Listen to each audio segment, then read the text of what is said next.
జై శ్రీరామ్ అందరికీ నమస్కారం. వెల్కమ్ టు న్యూస్ అఖండ. నేను మీ కస్తూరి శ్రీధర్.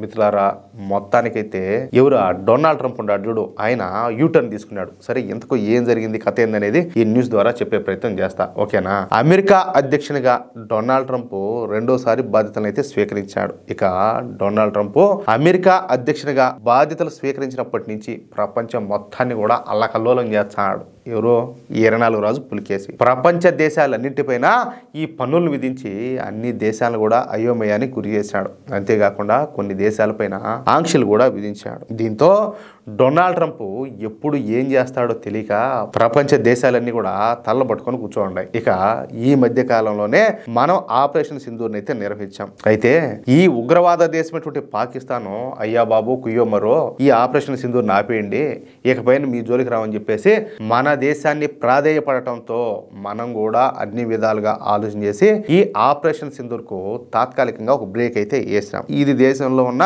దేశభక్తులకు అందరికీ కూడా తెలుసు, అసలు సిసరైనటువంటి భారతీయులకు అందరికీ కూడా తెలుసు. కొంతమంది ఏంటంటే పాకిస్తాన్ సపోర్ట్ చేసేవాళ్ళు వాళ్ళు పాకిస్తాన్ని సపోర్ట్ చేస్తారు, అది వేరే విషయం. అయితే అమెరికా అధ్యక్షుడు డొనాల్డ్ ట్రంప్ ఇదంతా నా క్రెడిట్, ఇది ఏది పాకిస్తాన్ కు భారతదేశానికి మధ్య యుద్ధం ఆపింది నేనేను, వాళ్ళిద్దరి మధ్య సంధి కుదిర్చింది నేనే అని చెప్పేసి డబ్బా కొట్టుకున్నాడు. కానీ ఈ డొనాల్డ్ ట్రంప్ వ్యాఖ్యలను సాక్షాత్తు నరేంద్ర మోడీ గారు కూడా తిప్పికొట్టారు. ఆ క్రెడిట్ ను డొనాల్డ్ ట్రంప్ కు ఇవ్వకుండా ఆపేశారనమాట. ఇంకేం చేస్తాడో కోపం వచ్చేసింది. ఏం చేస్తారు ఇప్పుడు? నువ్వు నిజంగా ఏది దాంట్లో యుద్ధం ఆగడంలో నీ ప్రమేయం ఏదన్నా ఉంటే అది ఒక రకం. నువ్వు ఊరికి ఎచ్చులు దొబ్బుతా కోతలు కొచ్చా అంటే కోతలు రాయడం మరి ఎవరు ఒప్పుకుంటారో? కాదు, యువతనే దాని చేత కాని వల్ల నీకుండే కోడి మెదడుకే నువ్వు అన్ని కథలు దొబ్బితే ఇంకా మోడీ గారు ఇంకెన్ని మాట్లాడాలా, ఎన్ని చేయాలా?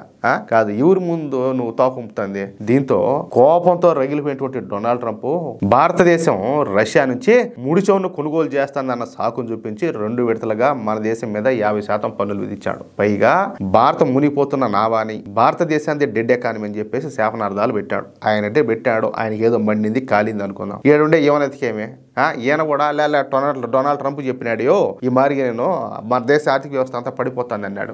కాదు, మీరు అధికారంలో ఉన్నప్పుడు భారతదేశ ఆర్థిక వ్యవస్థ ఎన్నో స్థానంలో ఉన్నదా?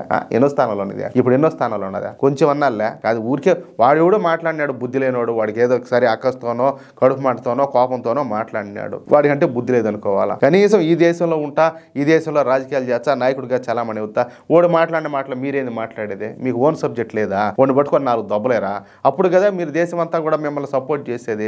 చూడు, డొనాల్డ్ ట్రంప్ అవతల మరి మాట్లాడుతూ ఉంటే ఈ విధంగా డొనాల్డ్ ట్రంప్ని ఎదిరించినాడు అని చెప్పి అప్పుడు కదా మీకు సపోర్ట్ పెరుగుతుంది. ఏదైనా నిజాయితీగా నిక్కసుగా, ఇప్పుడు తప్పులు ఏమైనా ఉంటాయి, తప్పులు తప్పుగానే చెప్పండి, మంచి ఏదైనా ఉంటుంది మంచిగానే చెప్పండి. అట్ట కాకుండా అటు మార్చి ఏంది లంగా రాజకీయాలన్నీ కూడా చెత్తగా అసహ్యంగా లేవా? సరే, అంతేకాకుండా ఈ మధ్య కాలంలో ఈ డొనాల్డ్ ట్రంప్ మన భారత్ను బెదిరించే ప్రయత్నం చేశాడు. రష్యా నుంచి భారత్ ఇంకా ఈ ముడి చమురు కొనుగోలు జరిపినట్లయితే భారత్ మీద మరింతగా ఈ పన్నులు విధిస్తానని కూడా హెచ్చరించాడనమాట. అంటే అమెరికా మీదనే ఆధారపడుతూ బతుకుతుంది భారతదేశం. ఈడో పిచ్చోడు ఏం చేస్తావు? దీంతో మన దేశంలో ఉన్నటువంటి సూడో సెక్యులర్లు, జిహాదీలు, విపక్ష పార్టీలు, పాకిస్తాను, అలాగే చైనా ఇవన్నీ కూడా సంబరాలు చేసుకున్నాయి. ఇక నరేంద్ర మోడీ పని అయిపోయింది. డొనాల్డ్ ట్రంప్ క్రమక్రమంగా భారత్కు వ్యతిరేకంగా మారిపోతాడు. తద్వారా ఏంటంటే భారతదేశ ఎకానమీ రేటు దిగజారిపోతుంది, దేశం సర్వనాశనం అయిపోతుంది అని చెప్పేసి సంబరాలు చేసుకున్నారు. అప్పుడు నరేంద్ర మోడీ తన ప్రధాని పదవికి రాజీనామా చేయక తప్పదని చెప్పేసి ఈ జిహాడీ గ్యాంగులు, ఈ దేశ వ్యతిరేక శక్తులు అన్ని కూడా భావించినాయి.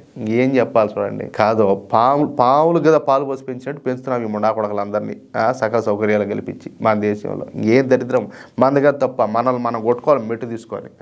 ఇటు వాళ్ళందరూ ఈ చెత్తనంతా కూడా భరిస్తా ఉండింది దానికి. ఇకపోతే ఈ బ్యాచ్ అంతా సరే ఆనందంలో మునిగిపోయినారు. కానీ డొనాల్డ్ ట్రంప్ వీళ్ళ ఆశలను అడియాశలు చేసేసాడు. ఈ భారతదేశ వ్యతిరేక శక్తులకు ఒక భారీ షాక్ అయితే ఇచ్చాడు. సరే, ఏం జరిగింది అనేదే పాయింట్. మొన్న దీపావళి సందర్భంగా డొనాల్డ్ ట్రంప్ వైట్ హౌస్లో దీపావళి ఉత్సవాలను అయితే ప్రారంభించాడు.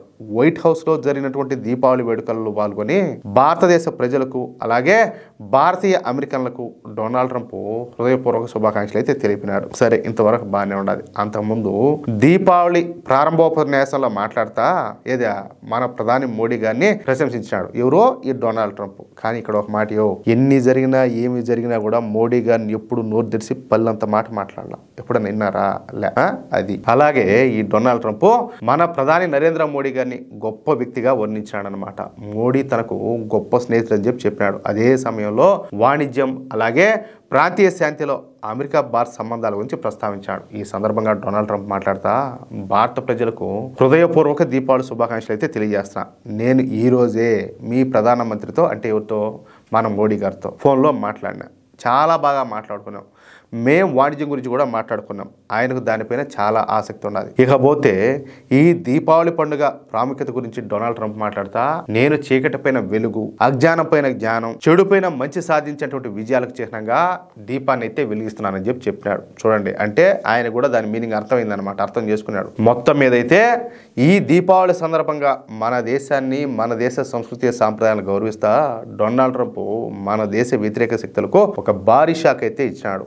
భారత్తో సంబంధాలను పునఃనిర్మించుకుంటామని చెప్పి స్పష్టం చేశాడనమాట. అంతే కదా, ఆయన ఏదో దేశాన్ని ఏదో చేసేస్తాడు, మోడీ గారికి వ్యతిరేకంగా ఏదో పోతాడని చెప్పి వీళ్ళంతా కళ్ళగన్నారు. మొత్తానికి మీటు దెబ్బ బాగా స్ట్రాంగ్ గా పడింది అందరికి వరుసపెట్టి. అది విషయం. మిత్రులారా, ఈ న్యూస్ కనుక మీకు నచ్చినట్లయితే ఖచ్చితంగా ఈ న్యూస్ నలుగురికి షేర్ చేయండి. అలాగే ప్రతి ఒక్కరూ కూడా మీ యొక్క అమూల్యమైనటువంటి అభిప్రాయాలను కామెంట్ రూపంలో తెలియజేయండి. ఇంకో విషయం ఏంటంటే, ఇంతవరకు మీరు కనుక మన ఛానల్ను సబ్స్క్రైబ్ చేసుకున్నట్లయితే ప్రతి ఒక్కరు కూడా మన ఛానల్ను సబ్స్క్రైబ్ చేసుకోండి, సపోర్ట్ చేయండి ప్లీజ్. జై శ్రీరామ్, జై హింద్.